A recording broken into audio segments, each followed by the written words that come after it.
All right, and welcome everyone to the Ginette Biro podcast.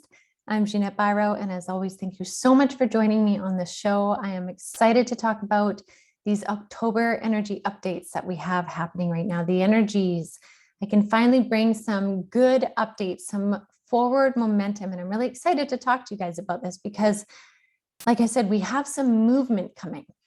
But the movement that I'm talking about doesn't come until the end of the month in October, and you'll find probably after the 18th of October is when things will really start to kick into gear.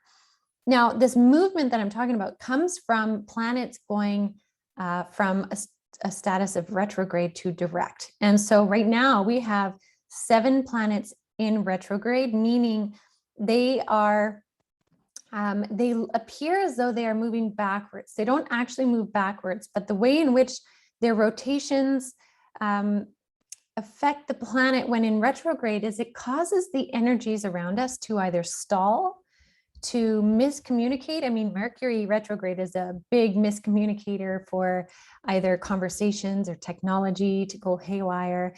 But retrograde planets cause stalling, stagnation, miscommunication, and a lack of momentum.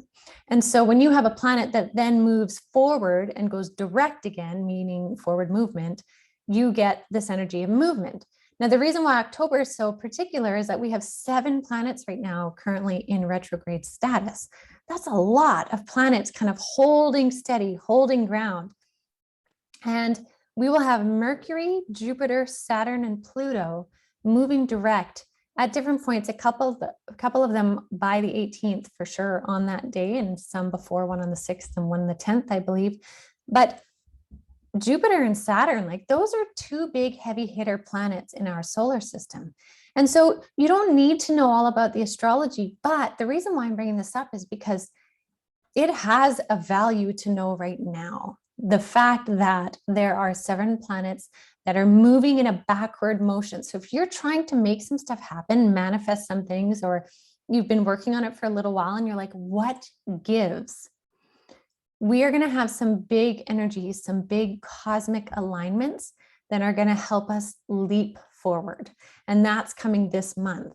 So what that means for you is from now up until about the 18th, you have a great opportunity to be manifesting, really putting into place either your thoughts or ideas, some actual plans, some options. I would create options of plans so that you can really co-create what you're wanting with the universe. This is a time to move with the energy. So create and plan everything that you can right now. And again, planning with the universe is always about setting your intent of what you want and then having an open-mindedness to how the universe is going to help bring that into alignment for you. Okay, so this is really the time to be doing this because our energy is going to be speeding up. So that's the first part. Now, we also have to remember that with the energy speeding up, we're also kind of hitting near the halfway mark of that 4 years of evolution that we are going through that matches the same amount as 100 years worth, right? So we are doing 100 years worth of evolution in a crunch of 4 years. And that means that's about every month is 2 years worth of change energy. That's a lot. That's a lot happening. And so with this time speeding up, with the energy of the alignment speeding up, that is extra energy in manifestation. This is the really good news. Now, to pair with that, I keep talking about co-create with the universe. We have to remember that we are creating new templates. I did a whole podcast on this recently. So if you don't know what I'm talking about, and if you're joining for the first time, thank you. So grateful. But do check out the podcast on templates because it'll help you understand how right now is such a crucial yet exciting yet nerve-wracking but exhilarating time on the planet because we are creating new templates of energies, new models of how things can be. So old systems and old paradigms that no longer fit on our planet, and we've seen many of them crumble. They have crumbled so that it can reveal what needs to be fixed. But now we're in an energy of taking some of the crumblings, either what we see externally or what we have allowed to crumble within us. And we can take that and start to mold it into what we want. But we're molding in a way that is slightly outside the box. Because again, when we are in an energetic of new template, it's not like you're molding something based on an example you already have. You can take that as inspiration, but you're molding an entirely new thing. This is where the world is at right now. We are creating new templates of how we can be, how we can, interact within society, what is acceptable, what expression is allowed. This open-minded and open heart-based of compassion for people and for evolution, recognizing that each soul right now is evolving and becoming. And when we embrace that idea, we can create these new templates for the next generations to come that are so much more open-minded and progressive, which allows for faster ascension. Because again, we are moving into the energy of golden light, golden age consciousness. And so this is why it's exciting for this time to be in this momentum-based energy of these, we're a year and a bit in, almost hitting the 2-year mark of this 4-year thing that started in 2020. And by 2024, we'll hit 100 years of evolution energetically. So now we're ramping up in this energy, but we're also ramping up in this planetary energy of moving forward. You guys, this is your creation point. So I can't stress it enough. Now is the time for you to really get as clear as you can with what no longer fits in your life, what you want your life to be like, how you want to feel, and start to make little choices or big ones, depending where you're at, on how you can make that happen, how to co-create that reality for you. That's what it's asking you right now. And again, this is all because ascension is on the rise. So this is the other really good piece, is around August, we actually hit a frequency again of enough people starting to awaken in a consciousness that there's a creation of a tipping point again. Enough ripples. I always talk about ripples. Enough people right now are creating ripples that are actually meeting other ripples of higher consciousness and merging and then creating further ripples. It's moving. Things are moving. So ascension is on the rise again. And this ascension is also on the rise because in August, we were given access to this, what I keep calling golden light consciousness. And this is when spirit came through, and through these beautiful experiences I had in the trees and in Port Renfrew, was this understanding that we would be given higher gifts of consciousness. But we just needed to have open hearts to do it. And there's enough people that are opening their hearts in more and more ways to allow this consciousness to come into their body and help upgrade them. So that's why Spirit's saying ascension is on the rise. This is a good thing. This is something to be celebrated. This is just, it's beautiful. Now, I want to say that even with this being on the rise, though, we may find that we are still really being triggered. And there's a lot of people talking about it. We talked about it on Spirit Coffee Talk on Friday. So if you haven't seen that one, we talked about the value of falling apart so that you can rebuild. And that's what these triggers are doing right now. The triggers that are coming up for you that are happening that just, you feel like you already worked through this, or you already figured this out, or maybe you don't want to deal with it, but it's coming back around again. It's like we are being pushed through this, almost like a strainer is how they're showing it to me right now. Is that if you allow yourself to flow like water or liquid, you will flow right through the strainer. But if there's things that you're resisting and they kind of become more solid or they congeal, that's hard for it to move through a strainer. And then you actually have to force it through. You have to like squish it through. So a lot of people are feeling this squeeze. Spirit has talked about people feel like they're in a squeeze. And this is to bring to the surface things that people haven't yet looked at, or they need to look at in a deeper level. So if you're feeling triggers in different places, one of the fastest ways to get rid of the trigger is to get into it. Why are you feeling this way? And as much as you may be pointing outward, well, I am mad because of this, or I am feeling threatened because of this person, this thing, this government, this whatever. After you recognize that, then ask yourself, what can you do about it? How can you let it go? And where can you find your safety? Some of that may require conversations. Some of that may require you to dig in deeper and see what you really think about it. Are you resisting because you're just resisting? Are you resisting because of moral ground? What are your boundaries? Like, it's asking you to ask these very vulnerable questions to yourself. And you may find some of these things lead to you changing your mind, whereas you may find other things lead you to really knowing yourself that something is a hard yes or a hard no. And so anything that comes up as a trigger might be asking you once again, what do you choose? Or it might be saying, listen, you're not quite getting it. You need to look at this again deeper. So we have triggers, but triggers equal ascension. So I just want to say, if you're being triggered, consider it as an initiation or activations of deeper ascension and work with it. Don't run from it, work with it. You may find you need to look into your mind for it. You may find you need to look into where your body is storing these, say, dormant or, bubbling up of anger that comes up and you're like, I don't know why I get angry. I'm not an angry person, but this happens. And maybe look into your body. Maybe your body is storing some energies that your mind may be over, but your body's not. The body has to let go just as much as the mind. Or look into your spirit and your soul. Are you living in alignment with your soul purpose?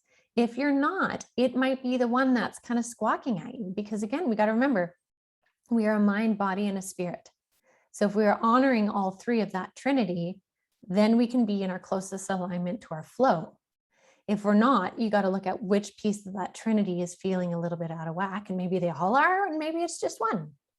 But check into it. Be willing to look at what it is. Be willing to go over old plans, old thoughts, old ideas, old morals, and review them. And maybe they've changed, maybe they haven't. So that's what they want us to do with these triggers, and the reason why the triggers are happening. It's a good thing. Okay. Now, the other thing they said, though, when I asked Spirit, after I got all this kind of information, I said, okay, so that's great. Got it. Triggers, good. Ascension on the rise, good. I love that it makes sense that all these planets are shifting. I feel that. I'm excited. I'm, planting my energetic, metaphorical garden of what I would like to manifest. Got it. And I said, what is the main thing? Like, what is the main thing we need to do to really make this work? Like, what makes all of these pieces plant a really good garden? And they said, your power of being able to focus your personal alignment within the chaos going around is imperative. I was like, okay, got it. Power of focus, focus, focus, focus. And they said the focus is in your persistence, being persistent, whether that's in your sacred practice, in, say, your workouts, say, your willingness to honor self-care and rest, persistence in, if you're wanting to create something, put it into action, take the steps, follow through. There has to be a persistence to make these things happen. Everything right now, and I've been talking to a lot of clients about this, is taking and making the next right step, Because remember, we have things happening so fast. Timelines and variabilities are changing so fast. We're constantly having to adjust and make the next right choice. So that's what you need to know, make the next right choice. And to make that right choice, you really need to have power of the mind. And I say power of the mind, but it's really allowing your mind to work with your heart so the two can think critically together. Meaning you're going to look at everything from a left brain, a linear, an objective perspective, like a goal-oriented, structured perspective. What is the right thing to do? And then after you've exhausted that, you're going to look at it from a right brain perspective, which is, what do I feel I want to do? What could this be? If I decided and could do anything I could with this, what would my options be also? And then once you've laid both of those on the table, then you can get into your heart space and you can say, okay, what is really in alignment with me here? These are all the options I can come up with, from a super left brain way to a super right brain way and everything in between. Which feels like it's in my alignment? And then you go with the one that feels like the next right step. Okay, because they said developing the power of your own mind will be your gift of strength. And there's a lot of people, light workers, sensitive or not. I think most people right now are feeling really tested, really tired of living through pandemic, tired of living in this energy of kind of constant emergency. Like we have been in emergency status for a long time now. And that really takes a toll on the energies, on the nervous system, on our organs, on our mind, on everything. And even when we're trying to work with the most outlets we can, whether it be exercise or for me, it's dance. Dance is my favorite outlet. But even that, like, there's a lot on our plate all the time. And so when we can develop the power of our mind through persistence, through focus, through goals, and through really consciously choosing what you're taking in, what you're putting out, that's where your strength resides. And so when you have a strength of mind and a willingness to be vulnerable, willingness to explore all the things that are needed, that's when something can't really shake you. And that's where they're saying that the strength comes from, is from that, is when you become your safe space. And really, in the really, really big picture, a lot of this pandemic was so that we would get rid of a lot of our crap, our personal junk that's taking up space. And I say that because I don't mean that experiences and triggers are junk, but I mean the things that get left over and get in the way and block us, that things that we don't need anymore, that shakes our foundation. And we want to have a really strong foundation. And so this pandemic energetically provided an opportunity for us to go over that waterfall that I've talked about a lot and turn in the waters below, see what we need to clear out. And it has been asking us progressively through the pandemic at different points to dig deeper, go deeper, go deeper. And I know even for myself, when Spirit has said, okay, Ginette, go deeper. And I'm like, oh my gosh, I have already gone over this topic or this subject or this thing. We're here again. And they're like, yes, we're here again. I'm like, why? There's nothing left. And they're like, go into it again and take a look. And sure enough, I'll go into it and I'll be like, oh gosh, I didn't realize that was sitting there. But every time we clear out something, we leave space for new growth. And that's where we have this amazing power to manifest, because we're manifesting from a point of strength. But that strength doesn't come from false cockiness or defense. It comes from deep knowing of self, humbled knowing of self, a compassionate knowing of self through the mind, through the heart to the soul. And then we create from there. So I say all of that because these energies again of October are speeding up. Now is your point. Now is your time to really manifest and take advantage of it for the next 2.5 weeks, so that by the end of October, you can really put in place either actual action steps or a really solid intent of what you would like. This is why I'm excited, because we're in a movement phase. Movement is just so fantastic. And so really, the last thing that Spirit wanted to say just before I was hitting play, they said, leave them with this. The power of your heart and beliefs can really conquer obstacles. That's what they want you to think of in October. And so they say your heart and beliefs, because you have to make sure that your beliefs really connect with your heart space, that your beliefs aren't the beliefs of someone else or the beliefs of something you should believe in. It needs to come from your heart, because again, the mind and the heart and the soul create your strength point. That strength point can conquer obstacles. So there you have it. There's the October energy update. Lots of movement, lots of manifestation, ascension on the rise, triggers on the rise, but things to do to move through those triggers. We so got this, you guys. We totally can make the most of these kind of final months before we hit 2022. And so I wish you guys an absolutely wonderful week of growth and manifesting, dream building, action steps. It's going to be a good month for that. Keep your eye on the prize, as cheesy as that is, but really that's what they're saying in my head. And yeah, we'll see how things are for next week. Now, I do want to say also, if you guys haven't already, do check out the Avalon Spirit Coffee Talk. Like I said, we talked about some great stuff. It's a really fun little show that we do. It is on the Avalon Spirit YouTube page. So do check that out, like and subscribe. And if this is your first time checking out my podcast, like I said, thank you. Do like and subscribe and share. And for everything else, check out avalonspirit.com. We have tons of great stuff on there, personal journey guides to help you guys on your path, from past life regressions to Akashic record readings, animal healing, intuitive readings, mediumship, astrology. There is a ton on there. So definitely check it out as well. We have course offerings, Lightworker Mentorship 1 and 2, which helps you really dive into your spiritual gifts. And we got Cosmic Consciousness if you want to do some serious deep dives into the interesting world of woo, and also Spirit Club with my partner Lois. So there's lots to check out there, you guys. Thanks again so much. I hope you have a wonderful week, and we'll see you soon.